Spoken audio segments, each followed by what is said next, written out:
तो मैं बात कर रहा था पेरियार की। पेरियार ने कैसे कंफ्यूजन क्रिएट किए हैं, उसको आप बच्चे भी मैं चाहता हूं कि उसको समझ लें, क्योंकि आने वाले भविष्य में आपके सामने ये प्रश्न आएंगे और आपके पास उसका जवाब नहीं होगा।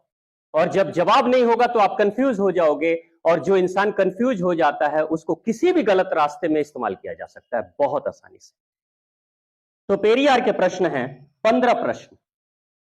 ये 15 प्रश्न सभी सनातनियों को जानना बहुत जरूरी है। पहला प्रश्न पेरियार कहते हैं, पहले ही डिक्लेयर कर देते हैं मैं नास्तिक हूं, मैं भगवान को नहीं मानता या भगवान के अस्तित्व को नहीं मानता, उन्होंने कहा। अब उन्होंने 15 प्रश्न किए। पहला प्रश्न उन्होंने किया, क्या तुम कायर हो? यह भगवान से प्रश्न है, यह उनकी किताबों में लिखा हुआ है। क्या तुम कायर हो जो हमेशा छिपे रहते हो, कभी किसी के सामने नहीं आते? यह पहला प्रश्न।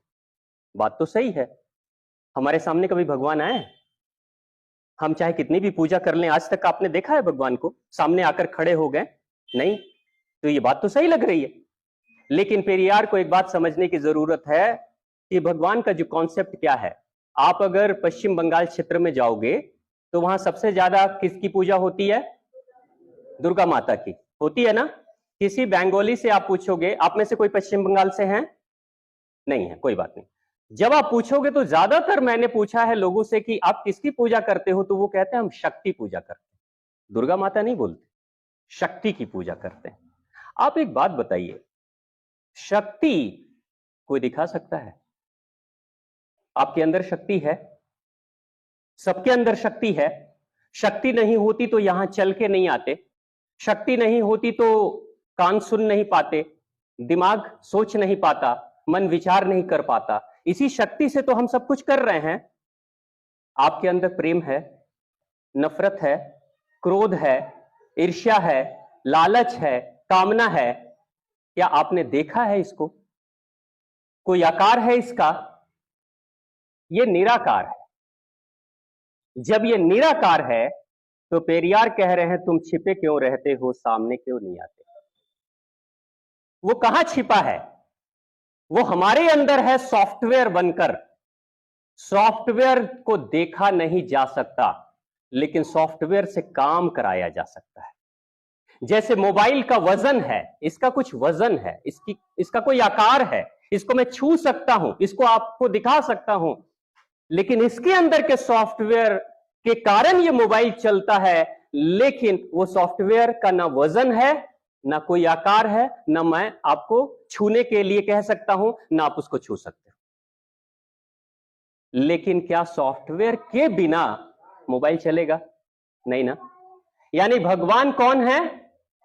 भगवान की वो शक्ति जो ममता के रूप में, करुणा के रूप में, प्रेम के रूप में, निराकार रूप में हमारे अंदर रहती है सॉफ्टवेयर बनकर, जो हमारे इस हार्डवेयर को चलाती है। वही सॉफ्टवेयर जो हमारे हार्डवेयर को चलाता है। अगर हार्डवेयर से सॉफ्टवेयर निकाल देंगे तो फिर क्या होगा? क्या होगा? चलेगा? नहीं चलेगा। और क्या होगा? तुरंत 4 लोग आएंगे, कंधे पे बिठाएंगे, लिटाएंगे, लेके चले जाएंगे, या तो दफना देंगे या तो जला देंगे। यही होता है ना। यानी जिस दिन सॉफ्टवेयर का हार्डवेयर से विच्छेद हो जाता है, उसी दिन ये पूरा तंत्र अशुद्ध हो जाता है, शव हो जाता है। और जब तक सॉफ्टवेयर हार्डवेयर के साथ जुड़ा रहता है हमारा, तब तक हम शव नहीं, हम शिव होते हैं, हम पूजनीय होते हैं, पवित्र होते हैं, घर में रहने की अनुमति होती है।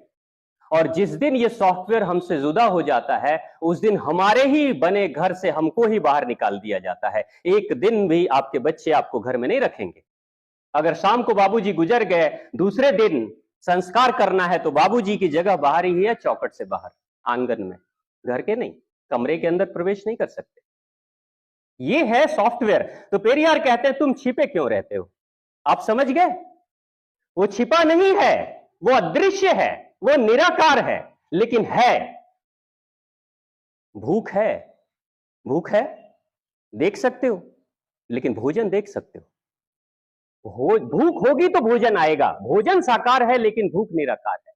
यानी निराकार और साकार का हम सभी संगम है। पेरियार आगे का प्रश्न करते हैं, दूसरा प्रश्न, क्या तुम खुशामद परस्त हो जो लोगों से दिन रात पूजा अर्चना कराते हो?